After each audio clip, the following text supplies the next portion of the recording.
The Electoral Commission in South Africa has expressed readiness ahead of national and provincial elections, which begin in less than 24 hours. Special voting took place today in 3,593 voting districts across the country. According to officials, this provided a dry run and systems check for the April the 7th polls. Hello and welcome to another edition of South Africa Decides. I am Olukayode Alayande.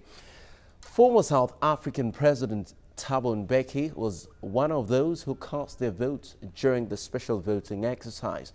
Mike Okwoche, TVC News anchor who is in South Africa as we speak, tells us more in this report. As the South African elections are to kick off in less than 24 hours, it is getting busier for the Independent Electoral Commission, the IEC, especially as they engage in the special voting exercise across the country. The IEC created the special voting for those who could be ill, pregnant, disabled, or involved in essential duty for the country on election day. One of those who partook in the special voting is former President Thabo Mbeki. He expressed delight as he cast his vote at his home in Houghton.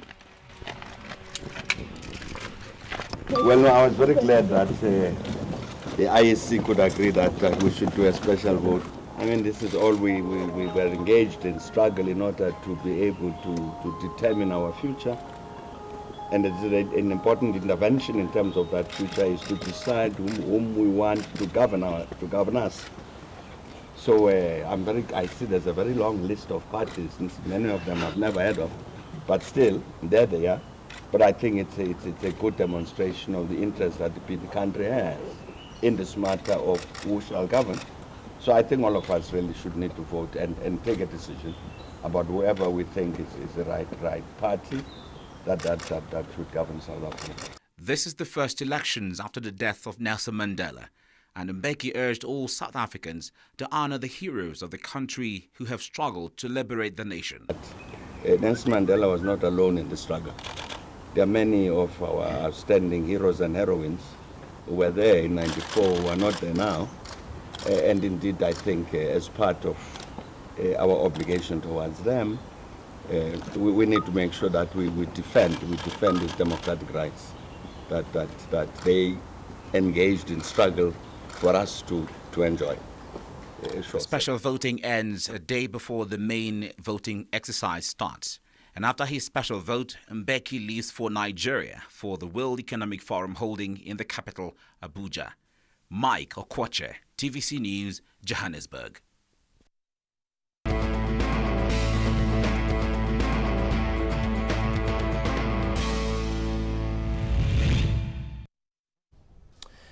Barely 12 hours from now, South Africans will be heading to the polling stations to cast their vote and elect a new set of leaders. Special voting took place earlier today with South Africans in the diaspora casting their votes last Thursday.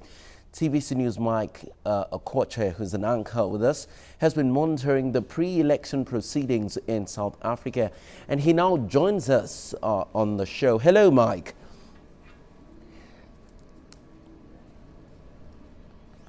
Now, Mike, what are special votes? We would like to know, and who are these kind of votes meant for?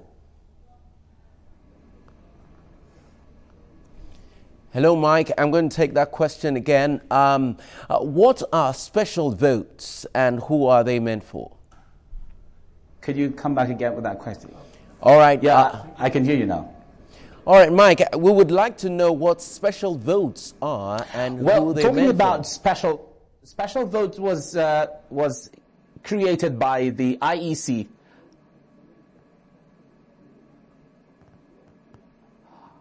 All right, now the special votes is created by the IEC to cater for people who are on essential duty, who certainly might not be able to vote on the day of election.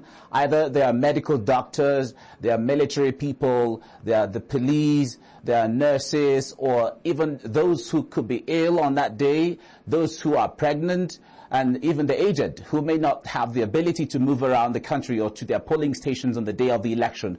So the special voting was specially arranged for them so they can vote ahead of the election. So yesterday and today was arranged by the IEC for them to vote, and then after that process, then the actual voting starts on the main election day, which is supposed to be tomorrow. So that's what special voting is specifically all about.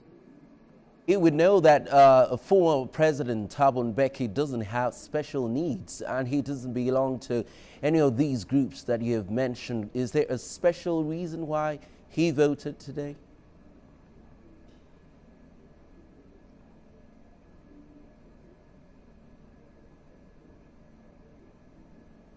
Yeah, the point there is former President Thabo Mbeki, after leaving, he is supposed to be attending the the World Economic Forum that's holding in Nigeria that begins tomorrow, and he won't be in the country as of tomorrow. So he falls in the category because he'll be carrying out very essential duty as well. So if you see from that perspective, he is one of those who fall in the category of those who are carrying out essential duty, not just for South Africa, but for the entire continent. So all those persons who are carrying out essential duty, one way or the other, fall in the category of those who can vote on the special voting exercise. So he after voting earlier today, he left for Abuja, and he won't be in the country tomorrow. So he falls in the category of those who can vote on the special voting.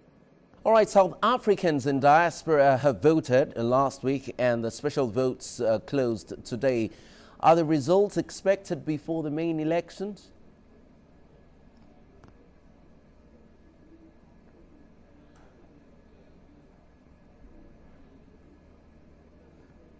Certainly not. The IEC has made it clear that counting of votes will begin by 9 o'clock, but after the voting process has closed on by 9 p.m. on Wednesday.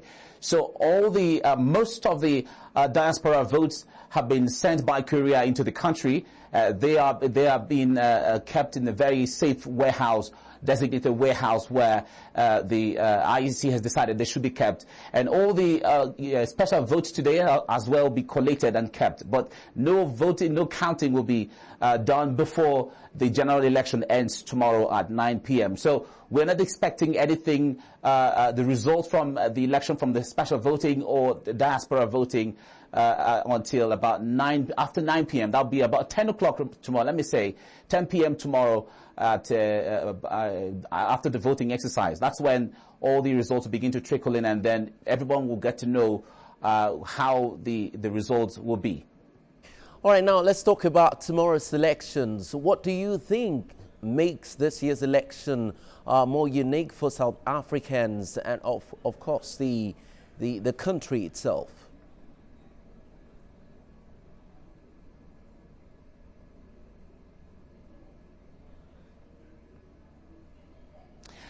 Well, there are several uniqueness to this voting exercise or the election in South Africa this year.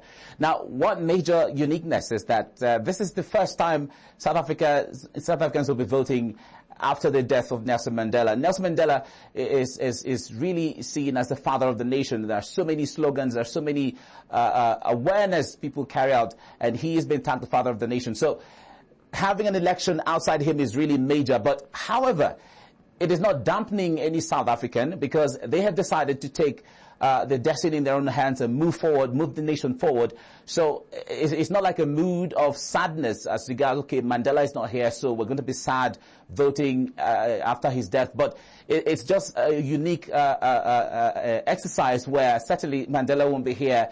So people will just go ahead voting and deciding that South Africa has to move forward, and we have to do our voting by ourselves. We have to take a decision about how our country is governed and how things should, and the choices we have to make. We have the freedom to make the choice as regards who leads us in the election. That's one of the uniqueness about this election. And then secondly, another uniqueness there is that after the apartheid regime 20 years ago, so many Trump number of voters are eligible to vote for the first time this election. So you have a large number of people who are voting for the first time in this election, those who are born after the apartheid regime. And it's really a unique one because you have a lot of number, have a very high level of, or high number of youth who are voting in this election. And certainly all the political parties had different programs and had different campaigns geared towards the youth and the young people who are coming in to woo them into their own various parties and so on. So it's one of the uniqueness of this election. But apart from that, there's also although this is certainly not the first time this is happening, but the issue of the special voting is part of the uniqueness of the South African election, even though this is not the first time necessarily, but is different from how elections are conducted in other parts of Africa. And then apart from that, we also hear of the mobile voting stations, where there'll be mobile voting units that'll be provided, where people who cannot come to vote on the election day, the election stations will move to them. They are put on wheels, as the case may be, and they can vote from wherever they are, because the ballot papers will come, the ballot units and stations will come to them on mobile platform. So these are some of the uniqueness of this election this year, even though some of the points I just raised are not necessarily peculiar to this election, but it's quite unique from how elections are done in other parts of Africa. All right. How prepared is the Electoral Commission towards the elections tomorrow, given the fact that they've taken on a new dimension? I mean, they've embraced the new media. They've embraced new technology in this one. We hear about the computerized collation center. How ready do you think the IEC is ready to put the election tomorrow under wraps?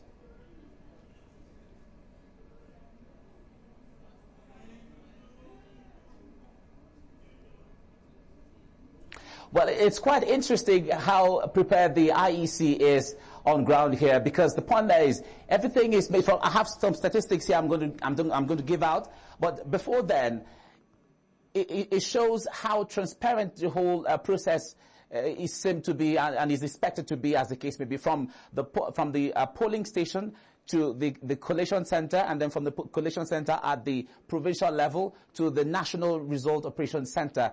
The only manual thing about this voting process is the ballot paper anyone has access to, where you can cross the political party of your choice, and then you drop in the ballot box. It's the only manual process of this voting exercise. And apart from that, when the voting process is completed, the electoral officers will go ahead to collate all the results in the presence of the party representatives. And when all the results are collated, they are now sent to the Provincial Results Center.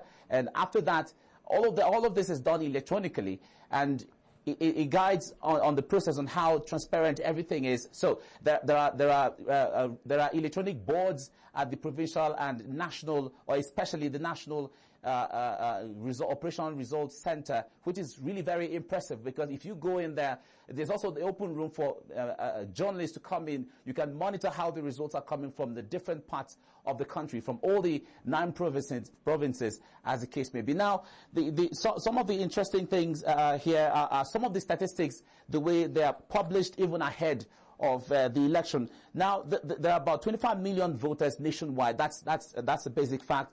And then apart from that, it's also known that we have about 22,263 voting stations across the country. Those are some of the breakdowns.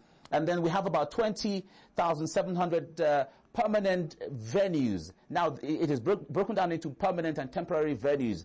And then we have about 1,500 temporary venues. And then apart from that, out of all of these venues or stations, generally, there are about 14,400 of them in schools, and then we have about 1,600 of them in worship places, either in churches or in mosques or any of the other worship or religions, as the case may be. And then we have about 255 of those voting stations in tribal authority sites, and then there are about 77 of those voting stations in clinics and in hospitals.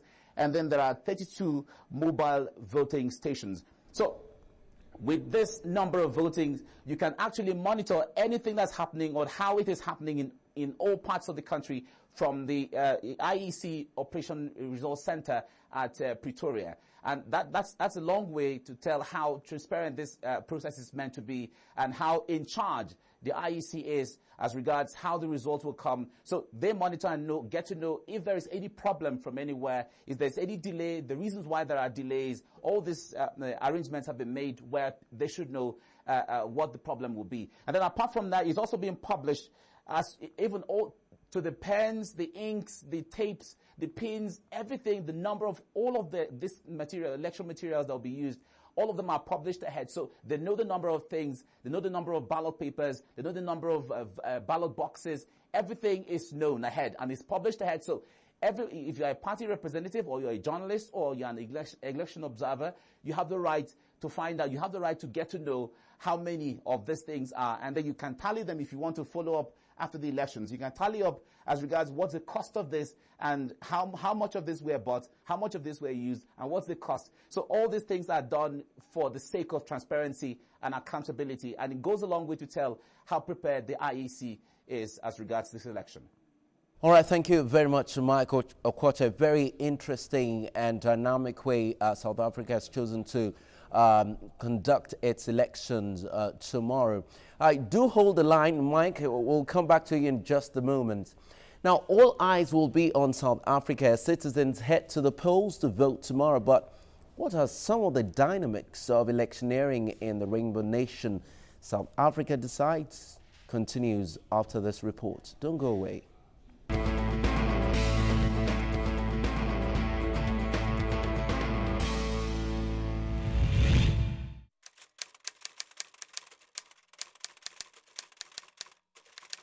At the point of the transition, we needed to decide on an electoral system which was, firstly, very simple, secondly, that was inclusive, thirdly, that would have allowed for a broad representation of different views in the society. And so what we settled on was a pure proportional representation system. So in theory, it is a very simple electoral system in that there is a direct relationship between the percentage of support you would get translated into the percentage of seats that you would get in a representative body. So it's a very simple, directly transferable proportional system. Transfer the number and percentage and proportion of support you get into the proportion of seats that you will be allocated in the legislature.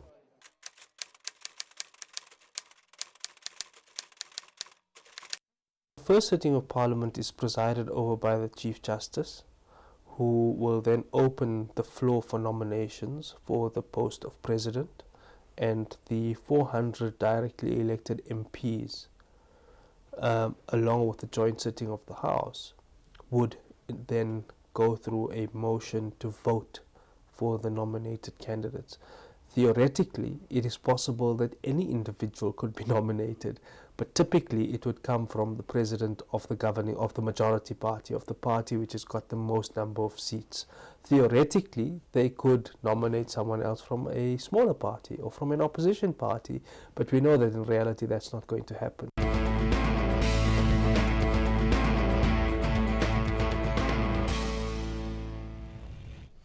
Welcome back to South Africa Decide. We'll still have Mike Okwoche reaching us from Johannesburg, South Africa. Mike, what issues are likely to shape the way South Africans vote tomorrow?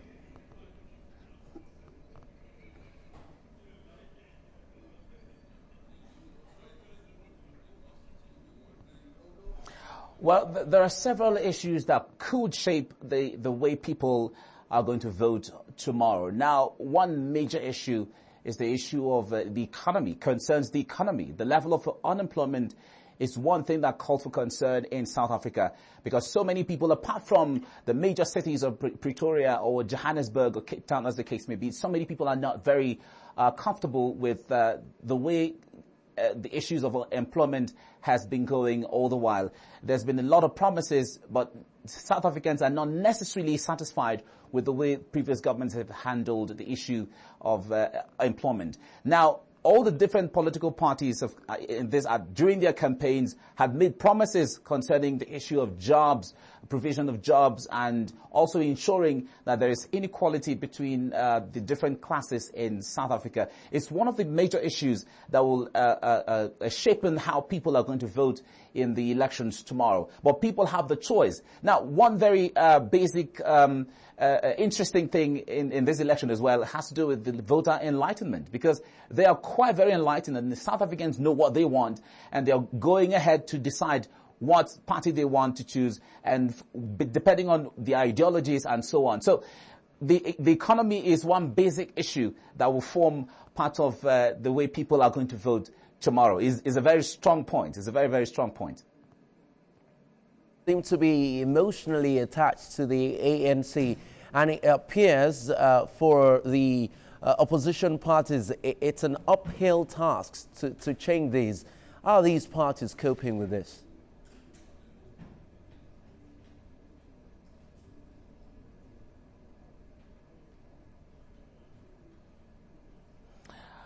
Well, it depends on how anybody sees it, but it is assumed that South Africans are quite emotionally attached to the ANC. But the point there is, from the new generation of things and the way, if you speak to people on the streets, you get to know that they actually have their choices, and it's not necessarily about a ruling party or a political party per se, but they are deciding that the time has come for us to actually decide. By freedom, we are free. So we decide we have the freedom to make our choices as regards what kind of political party we want and all of that. But the beauty of this is that certainly there are different various political parties represent different ideologies, and all the various, I am glad that South Africa is called the Rainbow Nation, which was coined by Archbishop Desmond Tutu. Now, it actually reflects the collection of different races and people and tribes that are found in South Africa. And all of this have the different political parties they want, but not necessarily voting along ethnic lines. That's not necessarily how it goes. But all of this, they stand for different, all of them want economic freedom, they want better infrastructure and so on. And they pitch their tent based on what political party they want. Now, there are some other parties that are new, that are coming on board, and they are promising different things for the people as well. So the South Africans have the choice to make as regards what political party they want. But apart from that, some of the political parties have very strong and vibrant leaders who feel that certainly it is time to challenge the ruling party. Now, some of them also were members of the ANC one way or the other, who have gone out of the ANC. So they know the workings, they have the tactics, as the case may be. Now, one of the agents of one of the parties said that a member who left with some of our strategies and left with some of our ideas and so on. Now, but it is a common thing in South Africa that different political parties have different programs, and they're promising different things to all the people of South Africa. So South Africans have the choice to make as regards what political party they want and how they want it, and that's going to tell in the votes tomorrow. All right, how central is the role of technology in this election? I mean, you've mentioned to us how everything seems to be wrapped around that, but we'd like you to flesh that up. What ways would people be expected to monitor what is happening? Is it by the internet? Will they have to go somewhere? What's the way? What ways have the IEC chosen to disseminate the results of the election as they begin to trickle in?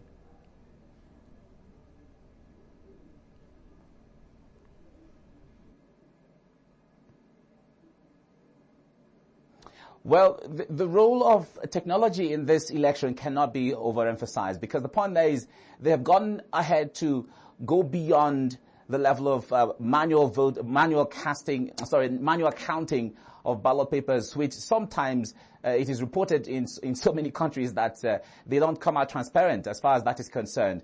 That is why they went ahead to print out to people, so you can access everything. The budget for the election have been channeled into you. You can access them from anywhere in the world. How many number of ballot papers, how many number of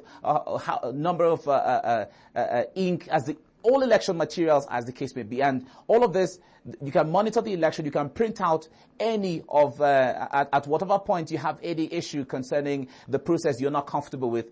All the election, the party representative have, they monitor the voting process online, and they have a place in the operation center where they can all monitor the process of the election. So it's not just the electoral officers, but representative of political parties, or election observers and journalists. You can walk into the election center as far as you're accredited, and you can monitor the election electronically. You can print out at any point in time, or scan and print at any point in time you're not comfortable with the process, you have any query, you have the right to do that. And all these things are done electronically. If you have any queries, you can forward them by mail from any part of the world, as the case may be. Now, apart from that, there are also the issue of social media. The social media is playing a very pivotal role in this election, where you, as an average South African, you can monitor the elections. Anything you see and you're not comfortable, you can report them. There are designated numbers you can call anytime to find out or to ask questions as regards why is this like this, you're not comfortable with this, and so on. So this freedom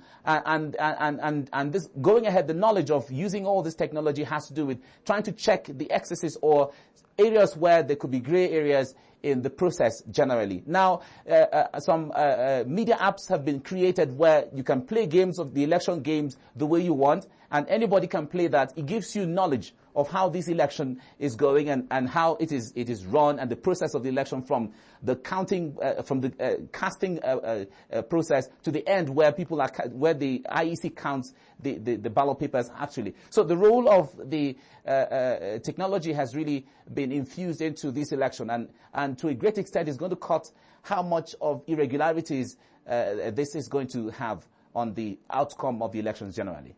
All right, thank you very much, Mike. It's quite interesting to see you on the other side, not wearing the suits and the jacket and all of that, you talking from the field. You stay out of trouble. Take care of yourself tomorrow as you monitor the elections. Mike Okwoche talking to us from Johannesburg, South Africa, monitoring the country's elections. Now, from the political mood in South Africa, a very busy electioneering day seems inevitable for electorates, observers, and even the media. Many would be anticipating long queues, the necessary verification processes, a peaceful, free and fair election, and perhaps a very bright sunny day. But is that how events will unfold tomorrow? Whatever happens, we'll be here to give you all the latest updates on TVC News as South Africa decides. That's our package for today. Join us again at 11:30 Central African time tomorrow for another episode of the program. I'm Olukayode. Alayande. Bye for now.